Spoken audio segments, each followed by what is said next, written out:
Good morning. This is H coming at you with another Autodesk Inventor tutorial. This is going to be a part known as Square Plate 210. It's going to primarily focus on the rectangle tool. We're going to kind of put the line tool to the side for a moment as we've looked at the line tool now, and we'll be continuing to use the line tool in different forms and in different parts as we move forward. But this particular part, and you'll see by its drawing, it is very square. It's so in this particular instance, we're going to look at this drawing. We're going to create this part based upon this technical drawing, and we are going to follow all the visual and dimensional numerical information that is here for this part. And just like we've done in other part files with the filter plate and everything else, we are going to create this using a part file in Autodesk Inventor. So welcome, and hopefully we'll have a good time learning how to use this software. So here's our part file, Square Plate 210, and it is a fairly simple part. It has a front view, a top view, and then the isometric view here in the corner, three-dimensional view. And just like always, we need to look at our part file and say, okay, where are we given the most information? The most information is very obviously, and hopefully obvious to you, is right here in the front view. We're given one dimension in our top view, which is the thickness of our extrusion that we will do at the end of the process of sketching to make this into a three-dimensional part. But the front view here is everything we need for what we have going on in this part file. So again, we need to draw this as efficiently and as quickly as we can with the fewest number of steps in order to just efficiently use our time and get the expertise in the software that we want to get to do well and to do our part files quickly and adequately. So here is our front view. We're going to start with this. Remember, we want to do the outside perimeter first and work our way to the interior, right? So as we do this, that's our process and our method that we are going to use. So I'll pull this off to the side monitor over here and continue right here with Inventor. And this part file is an inches part using the imperial system. As you can see, I was doing some work with metric. So let me get this to the proper templates. And here we are, standard inch IPT, our part file. And we're going to open up a part file. And again, since it is the front view of the drawing that we need to focus on first with the most important information on there, both visual information as far as circles, curves, etc., but also numerical information, the dimensions and properties of these lines and circles is the front.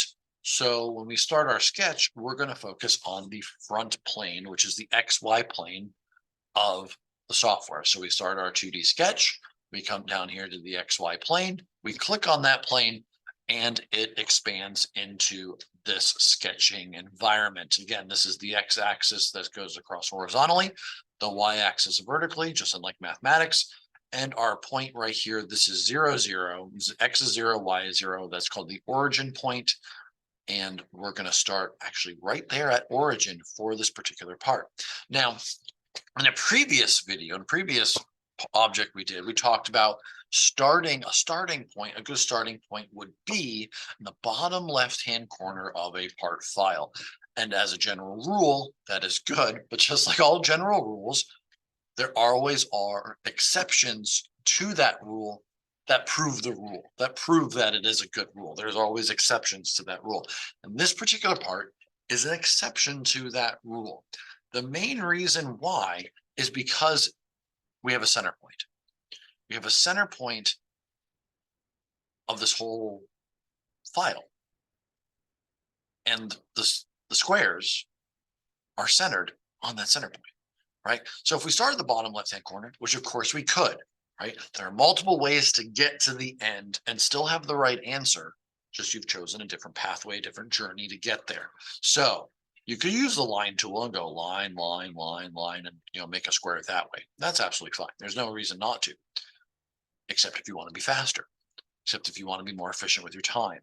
So that's that possibility. There's also the rectangle tool. We start here in this corner and we can make a rectangle, and that would be fine. There's just a faster way to do that, right? And it has to do with our tool selection and using this center point as our origin point that's in our window. So I'm going to go back to my Inventor screen, and here's my origin point here. So again, we're going to the rectangle tool. There's lots of different versions of the rectangle, right? We have a 2-point rectangle that you're going to create a rectangle by kind of setting the opposing corners. And then we can dimension it as we draw it. We can dimension it after it's drawn. That's another kind of concept. There's a rectangle that uses 3 points. You're clicking the mouse 3 times.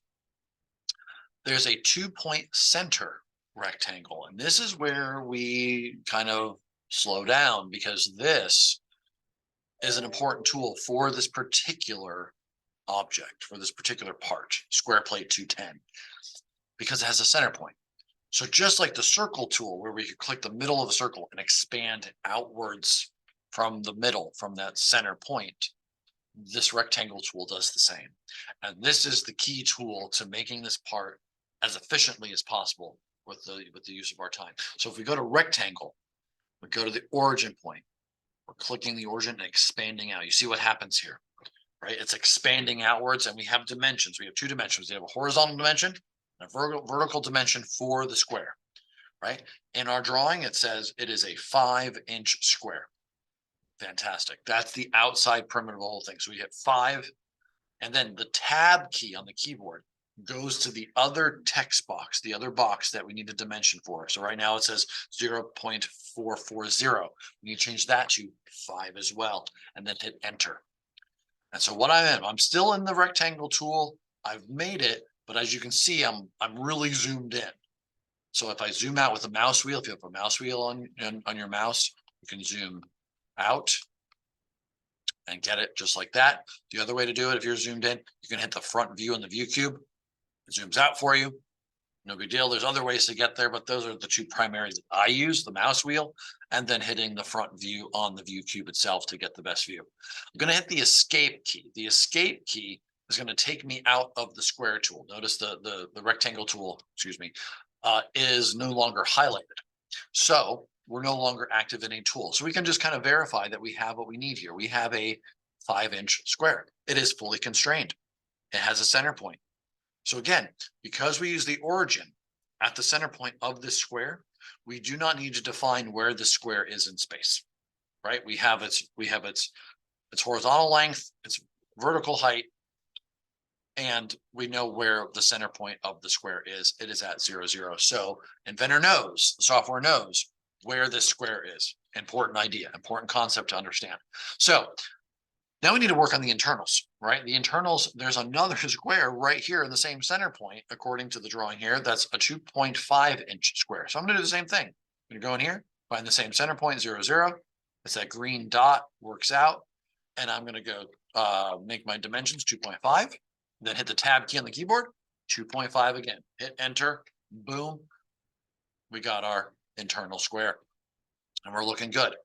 The last step here, we need the circles they're going to be holes in these corners, right? These circles are a 1/2 inch in diameter, 1/2 inch in diameter,